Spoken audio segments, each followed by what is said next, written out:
Bonjour à tous et bienvenue dans cette nouvelle review Collector News où aujourd'hui on a le plaisir de vous faire découvrir cette toute nouvelle Hot Toy qui vient à peine de sortir à Hong Kong il y a quelques jours. Il s'agit donc de la DX19 qui est entre guillemets la version 2.0 de la DX12 qui est déjà sortie donc du Batman de Christian Bale, qui est inspiré du troisième film de la trilogie justement The Dark Knight Rises.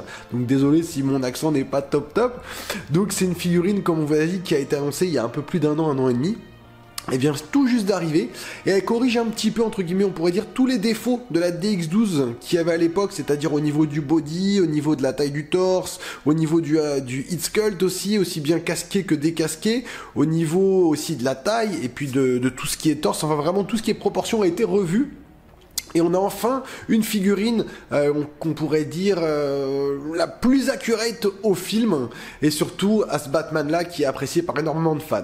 Donc on commence comme d'habitude par la boîte. Donc sur la face avant on a donc le Batman, The Dark Knight trilogie, Batman DX19, sur le côté Batman défenseur de Gotham City, en bas bon DC et DX19, à l'arrière les warnings habituels comme on a l'habitude de les voir avec encore une fois le petit logo Dark Knight, sur le côté pareil, en bas DX19. Voilà, une boîte simple, c'est des nouvelles boîtes d'ailleurs, si vous le constatez en fait, maintenant c'est des boîtes qui s'ouvrent sur le côté, vous allez voir quand vous avez le côté gris qui arrive, voilà, c'est ce côté là maintenant qui se tire comme un tiroir, mais le contenu de ce qu'il y a dans la boîte, on va le regarder tout de suite, donc allez, let's go, on vous montre ces nouvelles boîtes. Donc, quand on ouvre la boîte, on a tout de suite accès à un espèce de petit porte-clés, avec, vous voyez, avec le... Comment ça s'appelle? Avec l'anneau, donc c'est ce qu'ils offrent, c'est le petit cadeau bonus en forme de Batman, enfin en forme de Batarang plutôt. Donc c'est un espèce de velours assez simple, assez stylisé, toujours sur une plaque en mousse pour protéger la figurine. Et là donc quand on ouvre tout de suite, on a la nouvelle figurine, donc avec la nouvelle tête sonar, le nouveau heat sculpt. Donc on va soulever cette partie là. Hop, et comme ça on voit tout de suite ce qu'on a. Donc vous voyez, on a pas mal de petits accessoires, des batarangs, des mains, des armes, des pistolets, des bas de visage justement aussi pour les nouveaux heat sculpt. Donc tout de suite, et bien sûr la figurine, franchement moi je la vois, elle est juste folle. Donc tout de suite ce qu'on va faire, on va comme d'habitude regarder tous les accessoires, faire un petit tour de la figurine, des heat sculpt et puis quelques poses. Allez, à tout de suite. Voilà un petit peu donc les accessoires qu'il y a dans la boîte. Donc on va commencer comme d'habitude par le stand. Donc ce sont les stands DX. Donc je sais pas si vous vous souvenez au niveau du stand de la DX12, c'était quasiment le même, sauf qu'il y avait un changement de texture, on n'est pas sur la même couleur, il y avait la neige, c'était beaucoup plus gris. Et au niveau de la plaque aussi également, on avait une plaque en métal avec écrit DX, Batman DX si je me rappelle bien. Et là maintenant on a juste une petite plaque, voilà, avec écrit The Dark Knight, Batman. Et voilà, sinon le socle c'est quasiment le même, donc il n'y a quasiment rien qui change. Pareil, sauf que, alors on a encore les lampes, ça c'est marrant, on a la lampe, mais au niveau de l'interrupteur, on n'a plus d'interrupteur. Voilà, tout simplement. Il y a encore le support comme pour mettre la pile, mais pareil, on n'a plus de trou pour... en fait, ils ont réutilisé les supports de DX classiques, sauf qu'ils ont bouché les trous pour pas avoir de lampe. Donc c'est un peu dommage, parce que les lampes c'est toujours un petit style, mais bon après, ça reste quand même un très joli stand. Vous voyez au niveau de la pierre, on a le logo du coup qui est engravé du Batman. À l'arrière, comme d'habitude, hop, c'est dans quel sens? C'est dans celui-là. Voilà, hop là. Là, on a donc tous les copyrights, comme d'habitude. Et sinon, franchement, c'est un superbe stand. Moi, je le kiffe. C'est des stands qui sont vraiment, pour mettre en hauteur le Batman, franchement, c'est top. Avec le stand, qu'est-ce qu'on a qui nous accompagnera? On a les tiges. Donc la tige, vous voyez, avec qui a un léger, hop, on va essayer de se mettre devant, qui a un léger décalage, justement pour pouvoir se mettre sur l'escalier. Donc franchement, c'est très bonne tige. C'est des tiges assez sympas. Pour une fois, elles sont assez ouvertes en plus. Donc ça évitera d'abîmer la tenue du Batman, toujours avec les petits caoutchoucs au bout. Donc voilà, les tiges classiques, les tiges, hop, bien serrées par contre celle-là. Voilà, hop là. C'est des tiges qui permettent, voilà, de monter et de descendre comme d'habitude.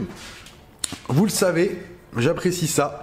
On a de superbes mains, donc des mains voilà gantées qui sont extrêmement réalistes, vous le voyez, avec les côtés légèrement brillants ici. On a les phalanges et tout, les doigts sont pas totalement rigides, donc on peut bouger un petit peu. Franchement, superbe main. Le sculpte des mains est superbe. Donc on en a 4, plus encore 2 sur la figurine, ça nous fait un petit jeu de 6 mains. Franchement, elles sont superbes. Moi, je trouve que ces mains-là sont très très bien réalisées.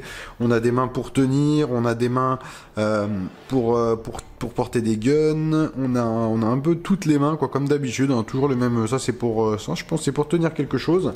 Ça, c'est pareil. À mon avis, c'est pour tenir une poignée d'armes. que vous le verrez, on a plusieurs armes. Donc, mais franchement, au niveau du détail, les mains sont vraiment ultra bien faites. Vous voyez le bout des doigts légèrement brillant ici. Franchement, non, c'est super bien fait. Les mains sont vraiment magnifiques. Moi, je trouve que le rendu sur la main, la texture sur la main, cet aspect un peu brillant, là, il est vraiment top, top, top sur les mains. Pareil, on a une dernière main, il me semble que c'est celle-là.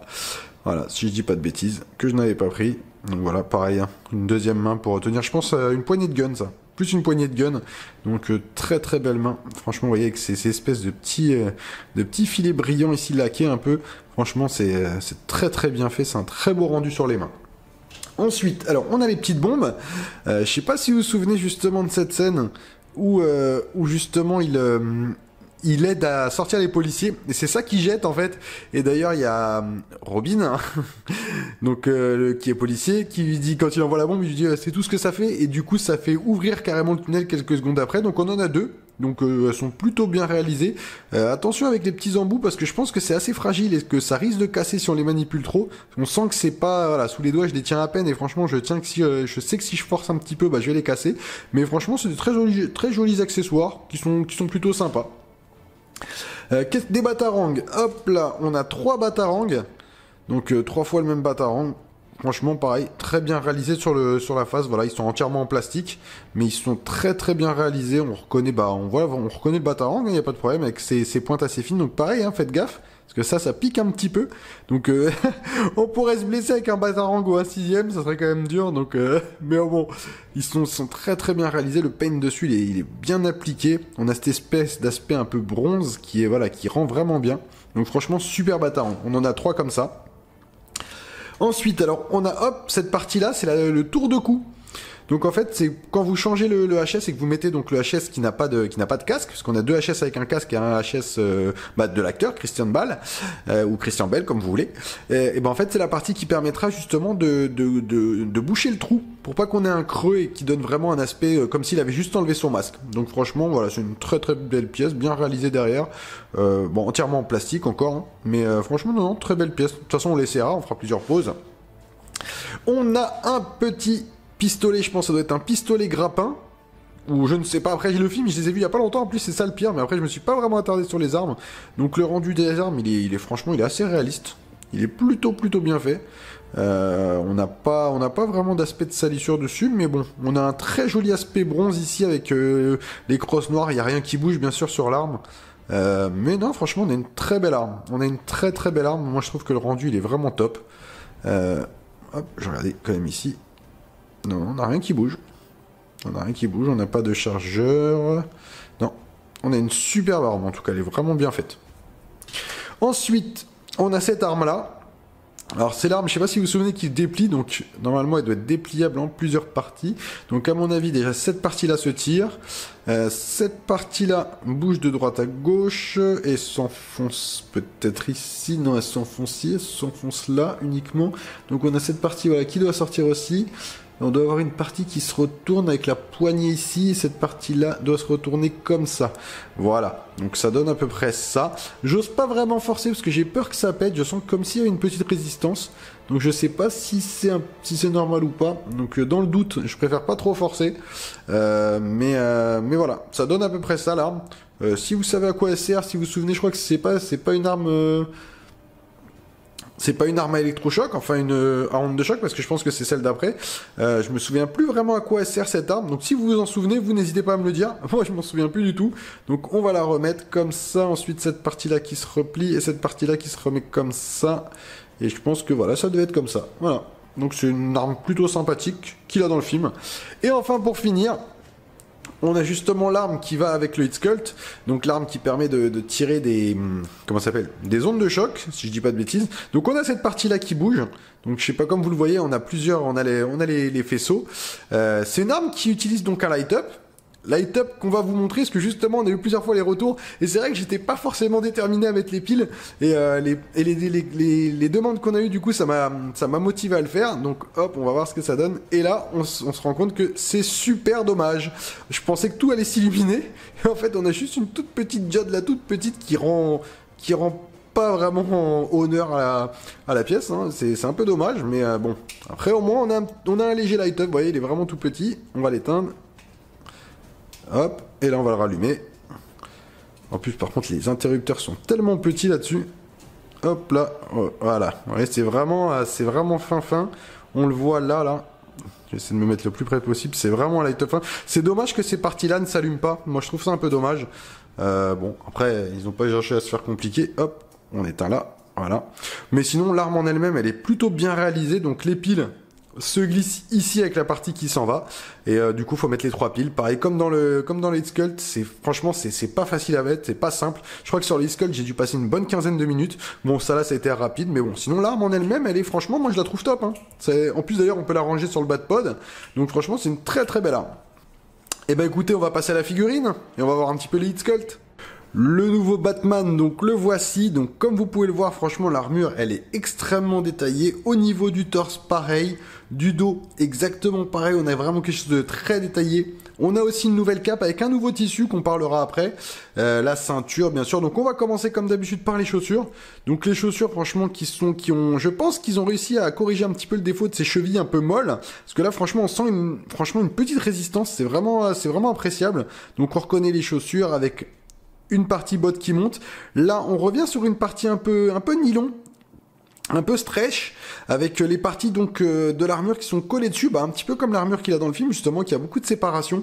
Donc on retrouve cette partie-là avec des parties molles, notamment ici, on sent que voilà, c'est des parties qui sont relativement molles. Je sais pas ce que c'est, on dirait une espèce de simili-cuir ou un vinyle, qui est plutôt bien fait, hein. Pareil, beaucoup de parties à l'arrière. Donc au niveau des jambes, on a quand même... c'est quand même assez dur de plier tout ça. Les articulations sont vraiment très très compliquées à plier. Alors au niveau des jambes, pareil, on est quand même assez limité au niveau des gestes. Hop. Et là, on est quand même assez limité au niveau des gestes des jambes. Malheureusement, en remontant un petit peu, donc on a la ceinture, donc c'est exactement la même ceinture qu'on avait sur la DX12, avec une couleur peut-être un peu moins prononcée, qui tire un peu plus sur le bronze que sur le doré, et peut-être aussi un peu moins de détails, comme j'ai pu voir justement sur quelques photos récemment. Donc c'est vrai qu'elle est peut-être un peu moins colorée, un peu moins de détails, mais est-ce qu'elle est plus accurate ou pas? Alors là, par contre, faudrait vérifier, faudrait comparer les deux. Au niveau donc des brassards, on a les brassards toujours avec ces petits pics, voilà les petits pics qui s'éjectent au niveau donc deux mains fermées comme je vous disais, qui font partie des 6 mains. Donc pareil, toujours cette partie un peu stretch ici, on a ses épaules, comme dirait mon ami Guillaume, qui ne sont toujours pas accurates. Donc c'est vraiment quelque chose lui qui le rend fou, mais pour moi je trouve que le rendu est plutôt pas mal. Je trouve que les épaules sont plutôt bien faites, le torse franchement il est juste extraordinaire, et on n'a pas un torse qui paraît trop long. Il est beaucoup plus massif, beaucoup plus large. Donc je trouve qu'il est beaucoup plus réaliste. Franchement, ce torse-là, moi, je l'aime vraiment beaucoup. Au niveau de l'arrière, vous voyez, on a toutes les protections dorsales. Donc non, franchement, c'est une très très belle figurine. C'est une très très belle, qui est légèrement plus grande que la dernière. D'ailleurs, il me semble, si je dis pas de bêtises, ouais, elle est un tout petit peu plus grande. Pas de grand chose, mais ça doit faire aller un demi-centimètre en plus, qui correspond vraiment à la taille de Bale dans le film. Vous voyez, il y a vraiment tous les détails. On a cette partie en dessous en espèce de stretch, ouais, je dirais, comme une combinaison, comme il a dans le film d'ailleurs, qui est plutôt bien rendu. Franchement, pareil au niveau des brassards, c'est entièrement en plastique. Ouais, on a un aspect vraiment vraiment propre. Je pense qu'au niveau des bras, on va pas plier. Si on plie quand même, vous voyez, au niveau des bras, il y a quand même une pliure assez importante qui peut se faire. Il y a moyen de faire des petites poses sympas. Donc franchement, une très très très belle armure. Moi je l'apprécie vraiment. Franchement, le Dark Knight c'est un de mes persos préférés, donc très belle armure. Ensuite, donc ils nous ont mis une nouvelle cape, parce que les capes à point étaient un peu trop épaisses. Et là ils nous ont mis les capes un petit peu comme celle que je vous ai présentée d'ailleurs sur le DX9, la Batman. Et elle est vraiment plus légère, plus fine, franchement c'est vraiment agréable, plus longue aussi. Donc quand elle va tomber au niveau du Batman, vous le verrez sur les poses, elle tombe beaucoup plus bas. C'est une très très belle cape, donc au niveau du bas, elle est très bien coupée, elle est pas déchirée, j'ai pas l'impression, non elle est pas déchirée. Donc on aura des parties qui viendront, je pense, sans clipser, voilà. Hop, vous voyez, au niveau d'ici du plastique, on a des parties qui viendront sans clipser. Donc du coup, sur le devant de la figurine, par ici. Voilà, exactement. Hop, j'essaie de bien vous montrer. Voilà, elles viendront sans clipser ici, donc la cape viendra directement se mettre tac comme ça. Donc franchement, très très jolie cape. Hop, c'est mieux de la remettre dans le bon sens. C'est une très très belle cape. Franchement, je trouve que les réalisations de cape, ils commencent à... Ça me fait penser un peu à la cape de Superman qu'il y a sur le BVS. Franchement, c'est une cape un peu légère quand même, un peu souple. Franchement, très agréable. Très très agréable cette cape. Moi, j'apprécie. J'en ai marre de leur cape un petit peu trop grosse. Ça là, c'est vraiment une belle cape. Donc au niveau des hit sculpt, ça c'est pour le premier hit sculpt, donc les premiers hit sculpt à mettre. Donc c'est une tête qui vient se clipser donc sur le peg et qui est aimantée. Ce qui permettra du coup, on va prendre hop le premier qui est ici, hop vous voyez, de pouvoir le mettre dessus directement sans avoir à forcer, il n'y a pas de peg, il n'y a rien. Donc franchement au niveau du rendu, ça va assez bien, franchement ça va assez bien à faire. Que je dise pas de bêtises, la pomme d'Adam est devant, donc oui plutôt comme ça, c'est mieux dans le bon sens vous voyez. Donc là ça se met directement, donc là on a franchement au niveau des hit sculpt, même masqués, on reconnaît vraiment, on a la tête de Bale quoi, il n'y a pas de problème, moi j'ai la tête de Bruce Wayne, il n'y a aucun problème là-dessus. Donc pareil sur ce hit sculpt là, donc ça celui-là il ira donc pour les deux têtes, que ça soit celle qui est là ou celle que j'ai dans la main, donc aimantée, et enfin la dernière, on aura la partie comme vous pouvez le voir, j'ai déjà mis plus des bas de visage qui s'interchangent, on va regarder un petit peu tout ça. Donc, au niveau du hit sculpt de Batman, franchement, moi j'ai Batman hein. J'ai Batman, il n'y a aucun problème au niveau de la tête, j'ai Batman. J'ai le Batman du film, au niveau des yeux et tout, c'est impeccable. Franchement, c'est très très bien réalisé. De profil, pareil, moi j'ai le Batman, j'ai pas de problème. Donc au niveau de la tête, ici, ces parties-là, donc ils nous fournissent un petit clip qui est ici, hop, je sais pas si vous le voyez, pour permettre de retirer les bas de visage, comme ça, on n'a plus des bas de visage aimantés, avec les aimants qui se barrent. On a des bas de visage, voilà, comme ceux-là, comme ceux qu'on a vu récemment encore sur le Robocop. Donc on en a 4, on a cette partie-là. On a une partie un peu plus neutre, une partie bouche un peu plus neutre, qui est très bien réalisée, le peigne dessus. On a le bas du visage de Christian, il n'y a pas de problème. On a une partie où il est un peu en colère, où il serre les dents. Franchement très bien réalisé aussi, très très bien. Et enfin, on a la dernière partie qui est sur le dernier visage. Donc ce visage-là, ce visage qui a les lunettes justement de vision... je sais plus comment s'appelle cette vision où il voit tout en infrarouge un petit peu. Donc pareil, avec une bouche un peu tendue. Du coup, on a aussi mis le light-up dans celle-là. Donc hop, on va vous l'allumer. Il faut une pince à épiler parce que c'est tellement petit que c'est très compliqué à atteindre. Hop. Et vous voyez, on a le light-up du coup qui s'allume avec les yeux. Franchement, le rendu sur les yeux, il est magnifique. Vous voyez, un petit peu de profil comme ça, hop. Et le rendu, il est vraiment bien fait. Ils ont vraiment bien bossé. Hein. Ils ont vraiment bien bossé sur les hit skulls comme ça. Donc, vous voyez, au niveau de l'épile, vient de se glisser ici.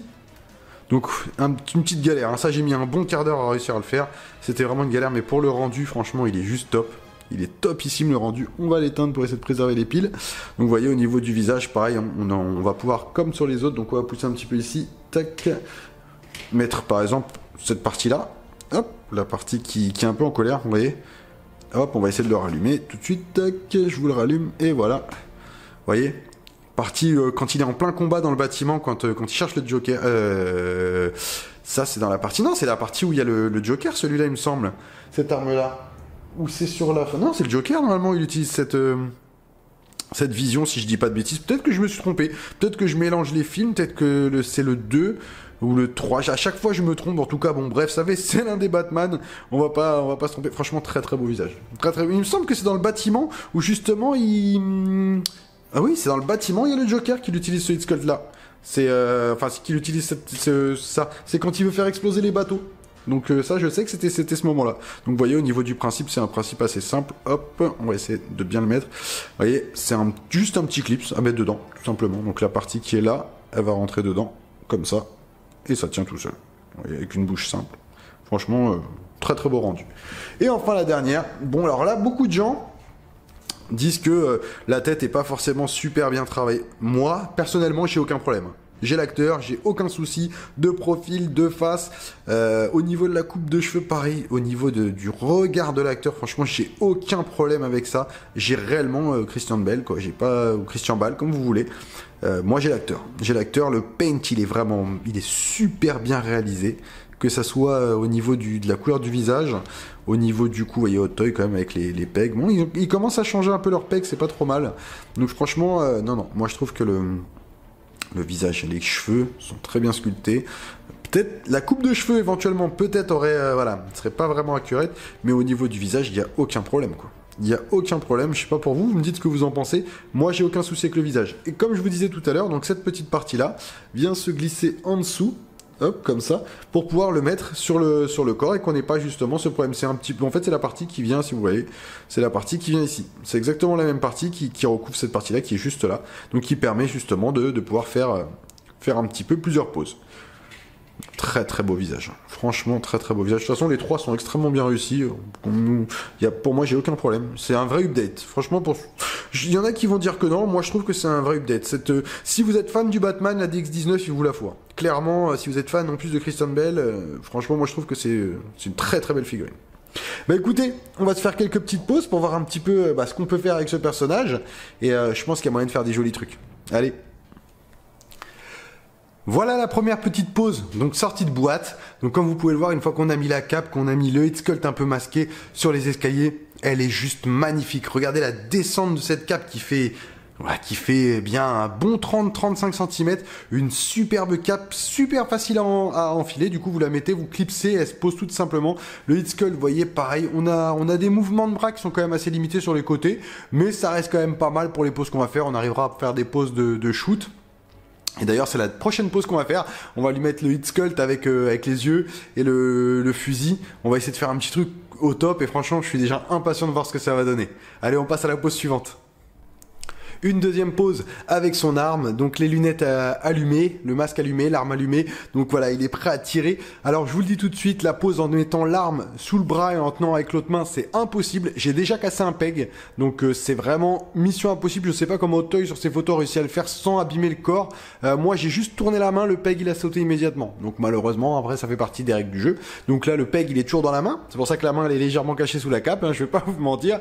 Donc c'est pour essayer de cacher ça, mais là il va falloir que je reperce l'avant-bras, enfin que je reperce le pec parce qu'il a cassé net dans l'avant-bras, forcément, il a pas cassé dans la main où c'est plus pratique, non, il a cassé dans l'avant-bras, donc il va falloir que je reperce et tout, c'est assez chiant à faire, mais bon, je devrais y arriver facilement, je suis pas trop inquiet, et on va faire enfin une dernière pose avec le head sculpt, les bras le long du corps, manchot du coup, mais ça fait quand même le job. Donc voilà la dernière pose, vous voyez on lui a mis le head sculpt, on lui a enlevé le cou, du coup on lui a mis le tour de cou, donc ça fait vraiment comme s'il avait juste enlevé son masque. Je trouve que là comme ça c'est une pose aussi qui est super badass. L'avantage c'est que le head sculpt vous pouvez le récupérer, le mettre sur un body avec un costume comme le X33 de chez Pop Toy qui ressemble vraiment au costume qu'il a dans la Hot Toy Armory si je dis pas de bêtises. Et il me semble qu'il a un costume, je sais plus si c'est celle-là ou pas, j'ai un petit doute, mais il y a un costume civil et celui de Pop Toy ressemble vraiment à celui-là. On peut encore le trouver sur eBay à une centaine de $. Donc c'est pas encore trop violent, ça vous permettrait d'avoir deux figurines du coup en un, une en costume et une en Batman du coup, et c'est l'une à côté de l'autre. Je suis sûr que dans une Detolf ou même dans n'importe quel type de vitrine, ça peut être superbe. Donc au niveau des points positifs, rien à dire à part que cette figurine, c'est un vrai update, c'est vraiment une 2.0, on a vraiment quelque chose de beaucoup plus accurate. On sent qu'avec les années, le travail de Hot Toy s'est vraiment amélioré. Donc au niveau du head sculpt, au niveau du body, du torse, des articulations, de la tenue en elle-même, de la cape et même du stand, même si voilà c'est pas vraiment une amélioration pour moi, mais je trouve qu'ils ont quand même vraiment bien travaillé sur cette figurine et ça valait vraiment le coup d'attendre cette DX19. Donc malgré tout, je trouve qu'il y a quand même des petits points négatifs, notamment comme je vous ai dit, au niveau des articulations. Essayer de faire la pose par exemple avec le pistolet dans la main et qu'il la tient avec les deux mains, c'est quasiment mission impossible. Soit l'arme est trop grande, soit les articulations, je sais pas, sont trop serrées, mais c'est impossible. C'est comme ça que du coup le peg a cassé pour ma part. Bon après je sais que ça va être facile à remplacer, donc je suis pas inquiet, mais j'aurais pu peut-être péter une articulation de bras ou quelque chose comme ça. Et c'est vrai que là-dessus, je pense peut-être entre le prototype et l'arme qu'on a eue, elle était peut-être un peu plus grande ou un peu plus petite au niveau du prototype. Ou peut-être qu'ils ont utilisé des articulations, un body un peu plus lâche ou même un body pété juste pour faire les poses, ça arrive aussi parfois, mais voilà, c'est un peu dommage. Mais sinon en dehors de ça, c'est une super belle figurine. Donc si vous ne l'avez pas foncé, je sais qu'il en reste encore quelques modèles chez Day One Collectible et il doit en rester aussi chez KG Hobby je pense. Donc n'hésitez pas, vraiment profitez-en si vous la voulez ou même ailleurs, vous la trouverez peut-être aussi ailleurs.